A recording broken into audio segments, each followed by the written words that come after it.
Negeri Sembilan seperti mana negeri-negeri lain, ia ada makanan tradisional tersendirilah.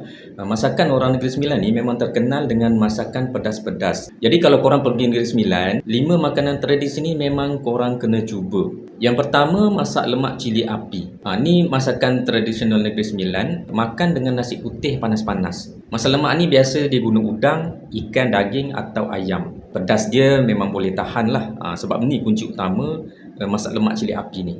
Memang pedas. Yang kedua, tempoyak daun kayu. Yang ni dia rasa pedas, manis dan masam. Memang best lah campur 3 rasa tu. Biasa dalam bulan puasa, menu ni memang selalu ada untuk buka puasa. Yang ketiga, kuih sopang. Nama asal dia kuih sepang, tapi biasalah orang Sembilan ni dia dialek dia sopang kan.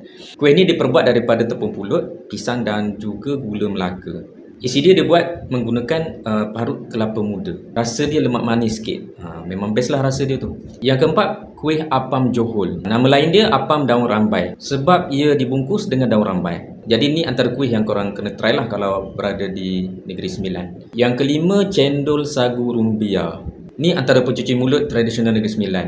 Beza dengan cendol biasa, cendol sagu rumbia ni lebih kenyal lagi daripada cendol biasa. Rasa dia pun lebih sedap dengan adanya sagu rumbia ni. Dengan kata sekarang kat Negeri Sembilan ni nak dapat cendol ni susah sikit lah. Ada tempat-tempat tertentu saja yang boleh dapat. Jadi kalau korang nak ke Negeri Sembilan, pastikan 5 ni kena masuk dalam list korang untuk try. Jadi nak tanya orang Negeri Sembilan kan, ada lagi tak makanan tradisional lain selain pada 5 ni yang korang rasa kami dari luar negeri ni, luar Negeri Sembilan ni kena try? Cuba komen.